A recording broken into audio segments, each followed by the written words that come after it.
who would practice a passage 100 times just to make sure they got everything perfect. Well, today I want to tell you about an American educator and composer by the name of John Knowles Paine. John was born in Portland, Maine in 1939, and his father before him were the band director there. His father was a music teacher and an organ builder, and so the home was full of musical instruments, full of music students, full of music all the time, and this was his lineage.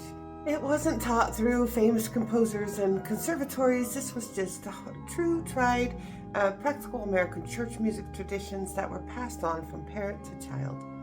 Even as a young child, he showed such dedication to the point where he would practice a passage on the organ over 100 times. Even if it was super hot, it didn't matter. He would do it over and over until he knew he would get it right no matter what. That's some dedication.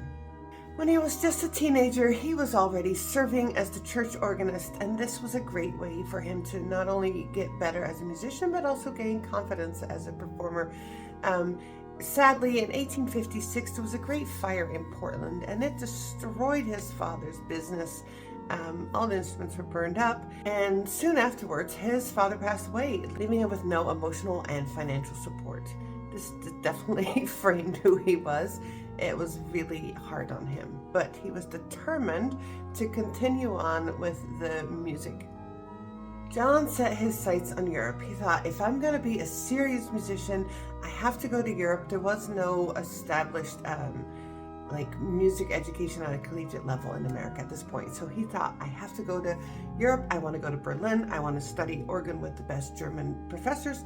He had no money. So what he did was he performed a series of organ recitals, and this way he was able to rack up enough money to get him overseas, and he did go and study in Berlin. This definitely shaped his musical voice. Unlike other composers that come a little later that want to find a distinct American voice, and I've talked about them, that was not his thing. He wanted to find the true musical voice, and that was German when it came to organ, and you're going to hear that in his music. It sounds very, very European. So he embraced this European romantic style. He believed American music needed a very strong technical foundation before it could, go out and try to find its own voice. In 1861, he comes back with serious European training, but he also has this American ambition, like to just want to do more and develop new things.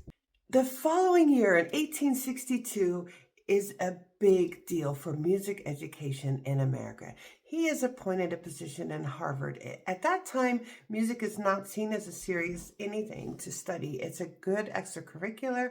It's not that people didn't think music was important. It just wasn't something you would study. It's not like medicine or the law, right? Or English or maths. It is just music. But here he is appointed at Harvard. He took this very seriously, and I'm so glad he did. And he created a whole curriculum that would become standard. He taught music courses in harmony, in composition, in music history, in conducting, in performance. He created curriculum for all of these separate parts of music.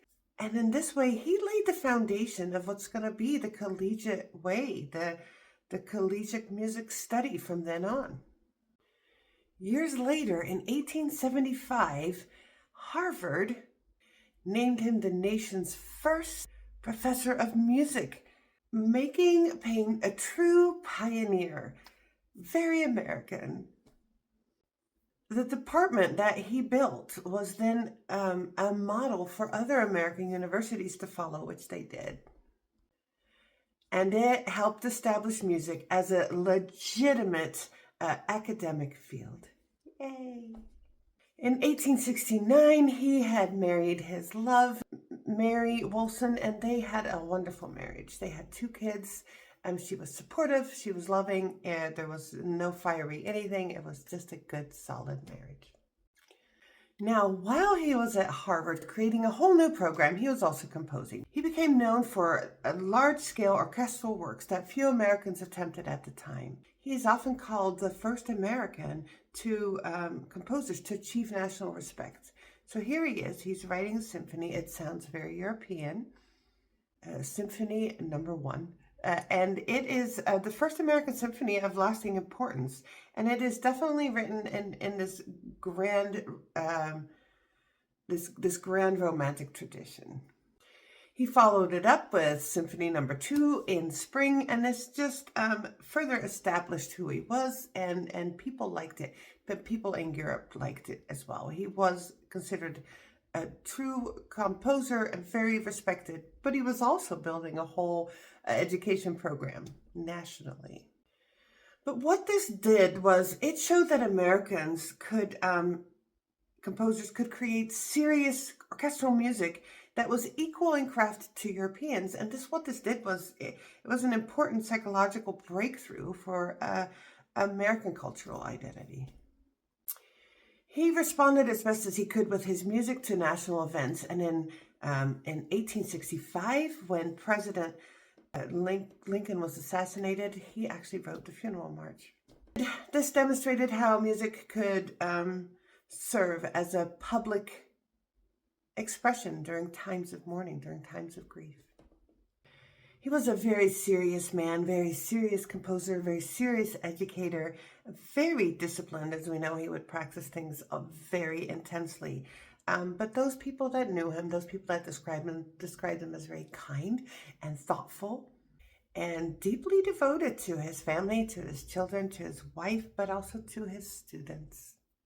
By the late 1800s, musical tastes started to shift and become different, as things do.